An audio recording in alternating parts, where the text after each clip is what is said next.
بسم اللہ الرحمن الرحیم، اللہ کے نام سے شروع جو نہایت مہربان ہمیشہ رحم فرمانے والا ہے۔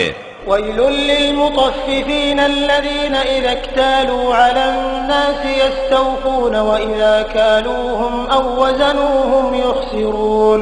بربادی ہے ناپ تول میں کمی کرنے والوں کے لیے، یہ لوگ جب دوسرے لوگوں سے ناپ لیتے ہیں تو ان سے پورا لیتے ہیں، اور جب انہیں خود ناپ کر یا تول کر دیتے ہیں تو گھٹا کر دیتے ہیں۔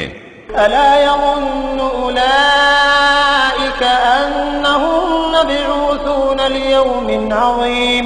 کیا یہ لوگ اس بات کا یقین نہیں رکھتے کہ وہ مرنے کے بعد دوبارہ اٹھائے جائیں گے ایک بڑے سخت دن کے لیے؟ یوم یقوم الناس لرب العالمین، جس دن سب لوگ تمام جہانوں کے رب کے حضور کھڑے ہوں گے۔ کلا ان کتاب الفجار لفی سجین، یہ حق ہے کہ بد کرداروں کا نامہ اعمال سجین یعنی دیوان خانہ جہنم میں ہے۔ وما ادراک ما سجین کتاب مرقوم، اور آپ نے کیا جانا کہ سجین کیا ہے؟ یہ قید خانہ دوزخ میں اس بڑے دیوان کے اندر لکھی ہوئی ایک کتاب ہے جس میں ہر جہنمی کا نام اور اس کے اعمال درج ہیں۔ ویل یومئذ للمکذبین الذین یکذبون بیوم الدین، اس دن جھٹلانے والوں کے لیے تباہی ہوگی جو لوگ روز جزا کو جھٹلاتے ہیں۔ وما یکذب به الا کل معتد اثیم، اور اسے کوئی نہیں جھٹلاتا سوائے ہر اس شخص کے جو سرکش و گنہگار ہے۔ اذا تتلى علیہ آیاتنا قال اساطیر الاولین، جب اس پر ہماری آیتیں پڑھ کر سنائی جاتی ہیں تو کہتا یا سمجھتا ہے کہ یہ تو اگلے لوگوں کی کہانیاں ہیں۔ کلا بل ران على قلوبهم ما كانوا يكسبون، ایسا ہرگز نہیں، بلکہ حقیقت یہ ہے کہ ان کے دلوں پر ان اعمال بد کا زنگ چڑھ گیا ہے جو وہ کمایا کرتے تھے، اس لیے آیتیں ان کے دل پر اثر نہیں کرتی۔ کلا انہم عن ربهم یومئذ لمحجوبون، حق یہ ہے کہ بے شک اس دن انہیں اپنے رب کے دیدار سے محروم کرنے کے لیے پسے پردہ کر دیا جائے گا۔ ثم انہم لصال الجحیم، پھر وہ دوزخ میں جھونک دیے جائیں گے۔ ثم يقال هذا الذي كنتم به تكذبون، پھر ان سے کہا جائے گا یہ وہ عذاب جہنم ہے جسے تم جھٹلایا کرتے تھے۔ كلا ان کتاب الابرار لفی علین، یہ بھی حق ہے کہ بے شک نیکوکاروں کا نوشتہ اعمال علیین یعنی دیوان خانہ جنت میں ہے۔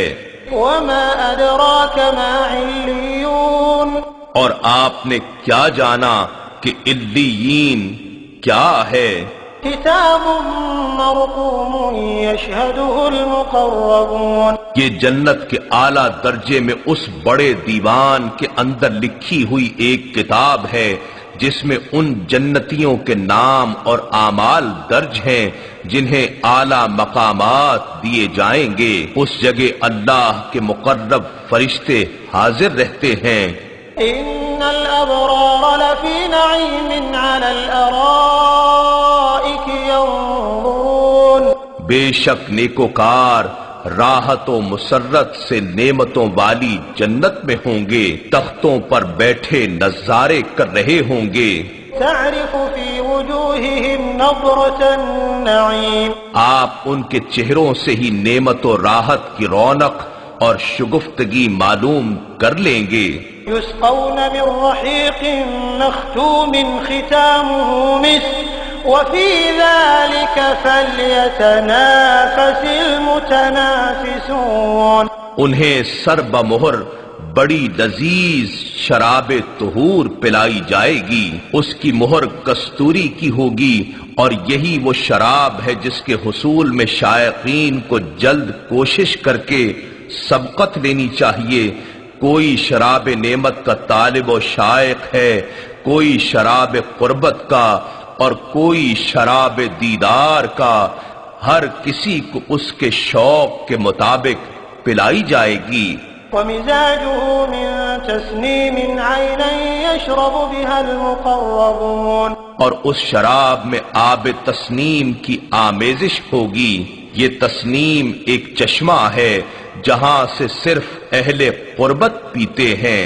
ان الذين اجرموا كانوا من الذين آمنوا يضحكون، بے شک مجرم لوگ ایمان والوں کا دنیا میں مذاق اڑایا کرتے تھے، وَإِذَا مَرُّوا بِهِمْ يَتَغَامَزُونَ، اور جب ان کے پاس سے گزرتے تو آپس میں آنکھوں سے اشارہ بازی کرتے تھے۔ وَإِذَا انقلبوا إِلَىٰ أَهْلِهِمْ انقلبوا فَكِهِينَ، اور جب اپنے گھر والوں کی طرف لوٹتے تو مومنوں کی تنگ دستی اور اپنی خوشحالی کا موازنہ کر کے اتراتے اور دل لگی کرتے ہوئے پلٹتے تھے۔ وَإِذَا رَأَوْهُمْ قَالُوا إِنَّ هَٰؤُلَاءِ لَضَالُّونَ، اور جب یہ مغرور لوگ ان کمزور حال مومنوں کو دیکھتے تو کہتے یقیناً یہ لوگ راہ سے بھٹک گئے ہیں، یعنی یہ دنیا گوا بیٹھے ہیں اور آخرت تو ہے ہی فقط افسانہ۔ وَمَا أُرْسِلُوا عَلَيْهِمْ حَافِظِينَ، حالانکہ وہ ان کے حال پر نگہبان بنا کر نہیں بھیجے گئے تھے۔ فَالْيَوْمَ الَّذِينَ آمَنُوا مِنَ الْكُفَّارِ يَضْحَكُونَ، بس آج دیکھو اہل ایمان کافروں پر ہنس رہے ہیں۔ عَلَى الْأَرَائِكِ يَنظُرُونَ، سجے ہوئے تختوں پر بیٹھے اپنی خوشحالی اور کافروں کی بدحالی کا نظارہ کر رہے ہیں۔ هَلْ ثُوِّبَ الْكُفَّارُ مَا كَانُوا يَفْعَلُونَ، سو کیا کافروں کو اس مذاق کا پورا بدلہ دے دیا گیا جو وہ مسلمانوں سے کیا کرتے تھے؟